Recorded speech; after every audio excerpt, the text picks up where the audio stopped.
Tendo como referência Siddhartha Ribeiro e as leis norte-americanas, temos que droga é 1. Substância reconhecida por farmacopeia oficial. 2. Substância utilizada no diagnóstico, cura, alívio, tratamento ou prevenção de uma doença. 3. Substância não alimentícia usada para afetar a estrutura ou a função do corpo. 4. Substância usada como componente de um remédio. Do ponto de vista da neurociência, embora não exista convenção formal para o uso do termo, pode-se dizer que toda substância capaz de alterar parâmetros biológicos é uma droga. Portanto, a despeito das circunstâncias legais, políticas e históricas, do ponto de vista biológico, o termo droga pode ser atribuído a todos os fármacos e substâncias psicoativas, além de muitos alimentos. Somos a tribo perdida, trazida de longe. Somos filhos da lama, Brasil caminho de esconde. Nos entopem de pólvora, coques, gota, céu aberto. E quilombos de madeirite concreto. O futuro chegou e ainda usamos correntes, escravizados através do tráfico de entorpecentes nos impostos. Bem-vindos a mais um vídeo, eu sou Marcos Morcego, condutor dessa viagem. No primeiro episódio discutimos em termos gerais a lei de drogas e o encarceramento em massa. Hoje iremos para um próximo nível.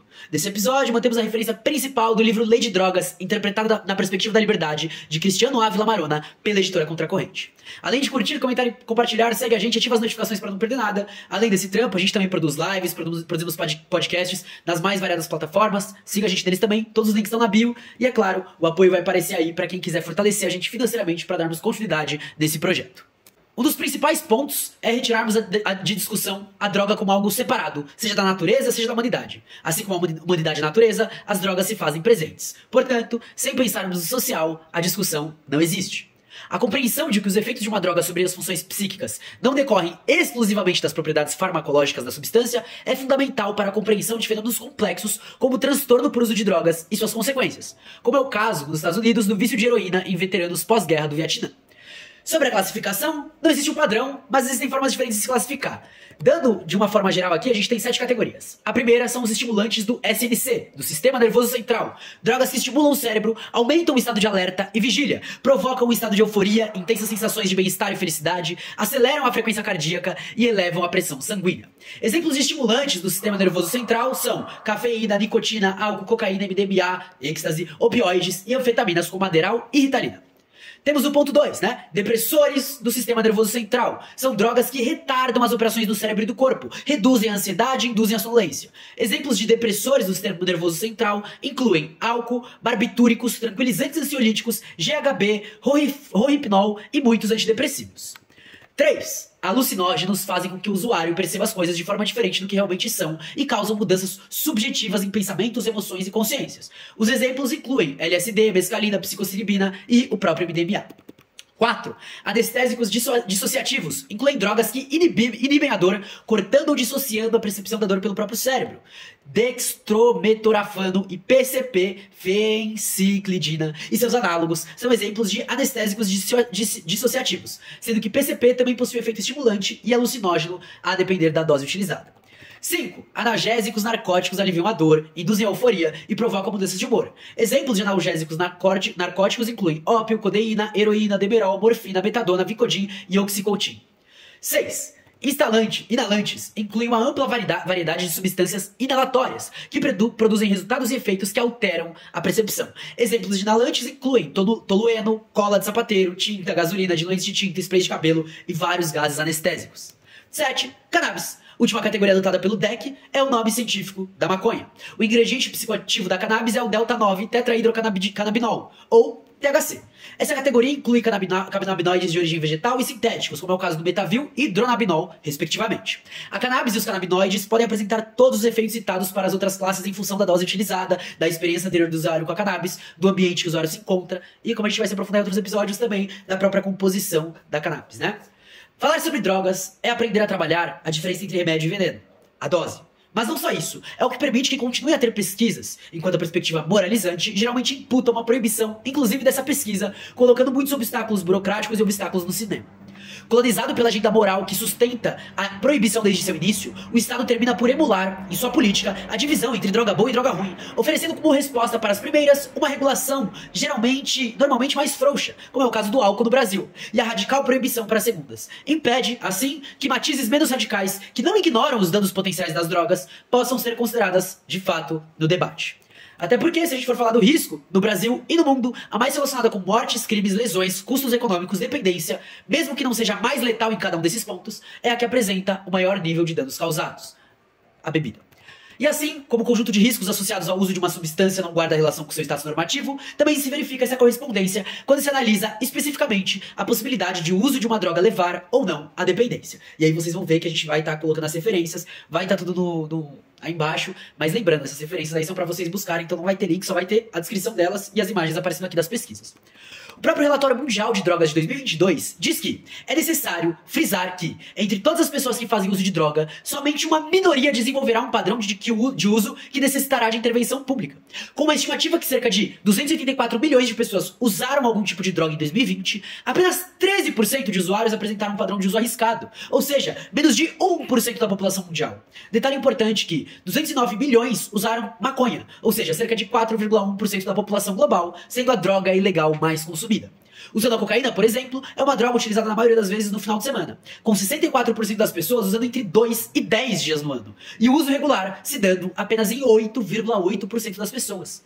A dependência deve ser situada para fora de ser uma doença, e não deve resultar em uma culpabilização do dependente. Se quisermos entender a dependência e responder de formas adequada, não devemos focar somente no indivíduo dependente, muito menos no seu cérebro. Nosso foco deve estar nele, colocado dentro do seu ambiente social. Inevitavelmente, isso implica que nós acabamos em análise também, e talvez precisemos mudar tanto quanto ele.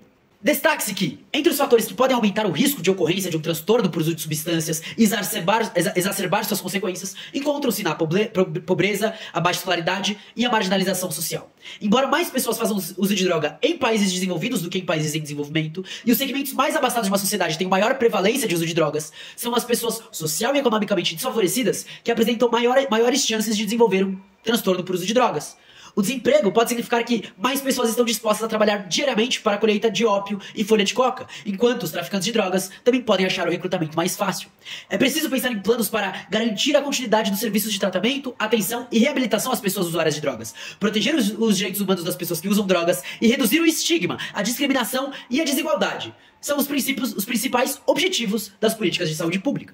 Por mais que existam atualmente teorias direcionadas tanto ao tratamento dos indivíduos dependentes, quanto à abordagem da minimização dos danos provocados pelo uso de tais substâncias psicoativas, o discurso médico e psiquiátrico acabou se consolidando por meio da governamentalização de verdades fundamentadas numa ideia de segurança, normalização, cura, tratamento, qualidade de vida, e por aí vai. Assim, as tentativas de compreender os fenômenos relacionados ao uso de drogas através de modelos teóricos ligados às questões culturais, geralmente são apresentados como ineficientes diante dessa abordagem dominante, que muitas vezes acaba considerando equivocadamente o simples uso de substâncias psicoativas. É uma lógica de segurança pública e militarização também na saúde pública. Com isso, a ideia sobre abuso ou problema fica pela escolha arbitrária da autoridade responsável, assim como pela pessoa que está portando algum tipo de droga, colocando uma situação do paciente como cliente assistido e sem autonomia, mas também dando total liberdade de poder para quem coordena, seja médico, psiquiatra, policial ou juiz. Após a Lei de Drogas 11.343 de 2006, entende-se por drogas aquelas substâncias ou produtos capazes de causar dependência, assim especificados em lei ou relacionados em listas atualizadas periodicamente pelo Poder Executivo da União. Sendo assim, descarta-se os fatores psíquicos e sociais, além de não promover nada sobre os aspectos e propriedades farmacológicas.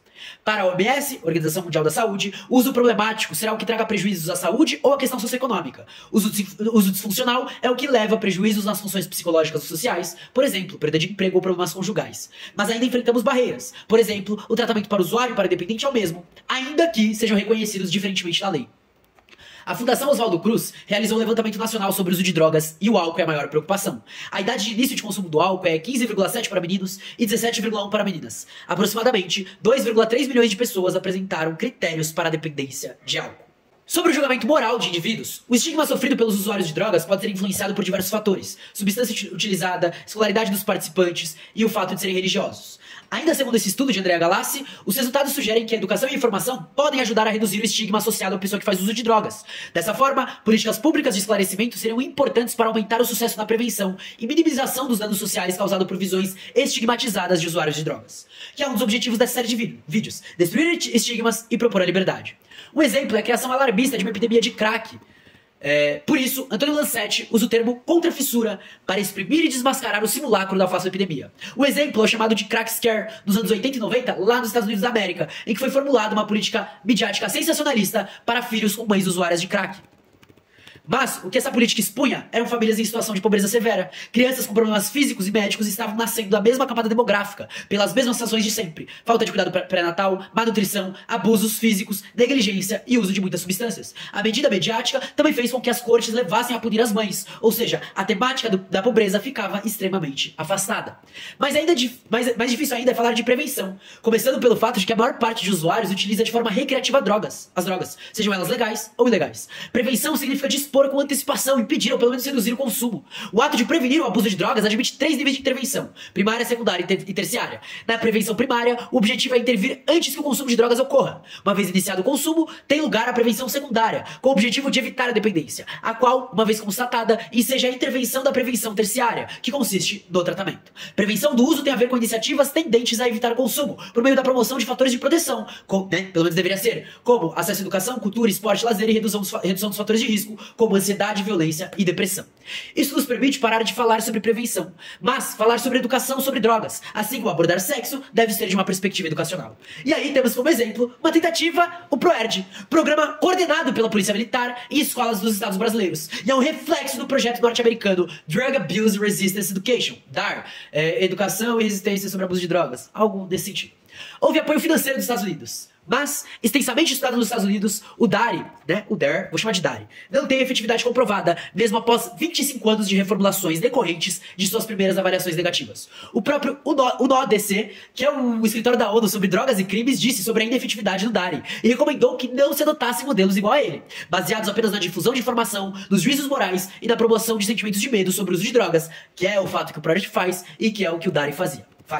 Uma análise do ProERD identifica justamente esses componentes como fundamentais em seu material didático e critica a estigmatização dos usuários de drogas que deles resulta. No Brasil, desde sua implementação, não existe nenhuma avaliação consistente que demonstre a efetividade do ProERD. Esses projetos se mantêm em cima do discurso de guerra às drogas, com o processo de militarização da vida e da ampliação de projetos fascistas, como é o caso do próprio Tarcísio e agora do Ratinho Júnior lá no Paraná, e da tentativa de implementação de escolas cívico-militares no estado de São Paulo e o antigo projeto Bolsonaro de implementação de escolas cívico-militares a nível nacional. Portanto, falar de drogas vai ser inevitavelmente discutir toda a sociabilidade. Falar sobre moradia, alimentação, saúde pública, educação, e esse é só o começo do debate. Um debate que deve ser direcionado para a liberdade, para a autonomia, para o cuidado, mas também para a diversão. Bom, gente, novamente agradecer aqui a presença de geral, muito obrigado por terem acompanhado esse vídeo. A gente vai seguir com a saga, destrinchando um pouco desse debate relacionado aí à questão de drogas, e a gente se vê então, logo menos, com mais um videozinho, tá bom? É nóis, se cuidem, até mais, um grande beijo, tchau!